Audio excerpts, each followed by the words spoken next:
Good morning, welcome along to Paper Talk, where the news of Liverpool being put up for sale by the owners has dominated the back pages.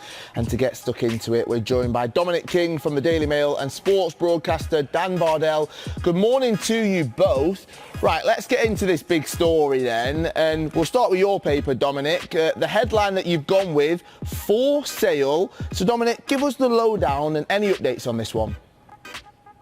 So this is different. This all feels very different to anything that's gone before with Fenway Sports Group. The news obviously was first reported by David Ornstein in The Athletic yesterday. And the key thing about the message that's come from Fenway in the time since is that there's no insistence that they're not for sale. Whenever there's been a story like this in the past, they've always been very, very quick to distance themselves from it. But yesterday there was nothing of the sort. The statement was very not ambiguous, but it left you under no illusion that there could possibly be a sale in the future, and that's what they're working towards.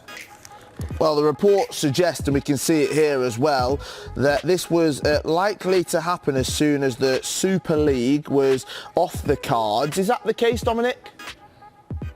Malcolm Samuels, our chief sports writer, has written a very forceful piece about that subject on the Inside Spread. Listen, Fenway have always been open to ideas of how they might be able to bring in investment, and the Super League is the thing that they will be most associated with. It was a terrible misjudgment of the mood. It was far removed from what Liverpool as a club strive for in terms of Europe, and that the fact that it is a year on, and there was significantly there was no denial yesterday when these questions were put to Fenway. They wouldn't say anything other than the statement that they released. They wouldn't entertain any kind of other questions. So the fact that there was no explanation for it gives you all the reasoning you need to see. FSG's separation gift plan for Klopp and Liverpool. Liverpool's owners, Fenway Sports Group, put the club up for sale and are asking £4 billion for it. However, they are reportedly preparing a final transfer masterclass before parting ways. On Monday, David Ornstein of The Athletic announced FSG's plans to sell Liverpool. It seems they have prepared a sales deck for interested parties. FSG had considered selling the Reds in the past but had decided against such plans. But this time things are different, and the US company headed by John Henry is now inviting bids. According to the last reported update, FSG is asking for a staggering £4 billion to deliver Liverpool and all its related products and assets. While this is clearly an enormous amount, a fierce battle is expected to take over the club. Todd Boehly led a consortium that bought Chelsea for £4.25 billion in May after offers from several other potential buyers. A similar amount of interest is likely to emerge when it comes to Liverpool. British billionaire Sir Jim Ratcliffe may move to Anfield after failing to complete Chelsea's takeover. A consortium led by Sir Martin Broughton is another possibility. He briefly served as Liverpool's president in 2010 and helped sell the club to FSG that year. Whichever side buys Liverpool, FSG is preparing a final transfer for manager Jürgen Klopp. According to the latest reports, FSG management will transfer Jude Bellingham from Borussia Dortmund as a parting gift to Klopp and Liverpool. Liverpool hope to correct Arthur Melo's mistake. The English player has been Liverpool's biggest transfer target for a while.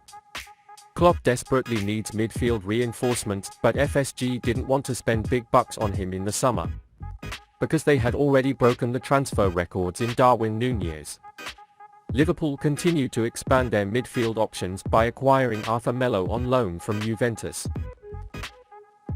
However, it did little to alleviate Klopp's problems, as he was out with muscle problems until the new year.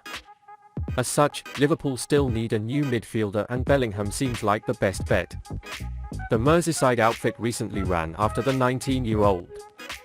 On Monday, Team Talk just announced that Chelsea are no longer in the race to sign him. And now a promising update is being offered. FSG are allegedly going to push hard to put Bellingham ahead of other potential suitors, including Manchester United and Real Madrid. there is a strong possibility that FSG will seal the Bellingham deal as a final move before selling Liverpool. Dortmund will not sell Bellingham until the end of the season. Therefore, Liverpool will have to wait until the summer of 2023 before they can complete the transfer. This shows that the sale of FSG will not pass until then. And Klopp's side may not have to pay for him as much as previously thought. Despite being valued at £130 million, Bellingham will instead go on sale for £87 million next year. While this is still a huge fee, Wonderkid is definitely worth it. What FSG told Klopp when he signed his new Liverpool contract is no longer true. Jürgen Klopp was under the impression that he was at the club for the long haul when Liverpool's owners signed FSG's new contract. According to reports this morning, the FSG allegedly told Klopp that they had no plans to vacate their Anfield property. In fact, this is said to be one of the reasons the Liverpool manager extended his deal in April.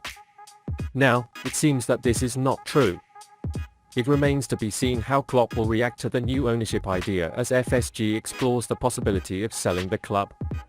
The Liverpool manager is said to have received a warning from FSG about yesterday's news. According to recent reports, Klopp was told last month of the Americans' plan to seek new investment or make a sale. It's been a pretty exciting 24 hours in Liverpool. Having remained calmly in the arms of FSG over the past 12 years, Reds fans now live in the hope of new ownership. For some, this will be incredibly exciting. FSG's perceived lack of investment in the transfer market has been heavily criticized by some fans over the past half-dozen years. There will be those who would welcome the prospect of a manager as good as Klopp having the extra money to play. This is indeed a seductive concept. You wonder how many league titles Liverpool would have won with the German team if it had been given a little more support in the market. And yet, this major shift comes with anxiety. After years of denouncing Manchester City's spending power and soullessness, can Liverpool really be the same? It's hard to see a manager like Klopp get on board with this kind of thing. For that reason alone, many Liverpool fans will be nervous. Fans who always hit the right tone could do with some reassuring words from their manager about it. Unfortunately, ahead of tomorrow's Derby County game, it will be assistant Pep Lijnders running the pre-game press conference. As a result, Liverpool fans may have to wait for Klopp to gather their thoughts on yesterday's announcement. Until they hear these thoughts, some uneasiness will continue to grow in them.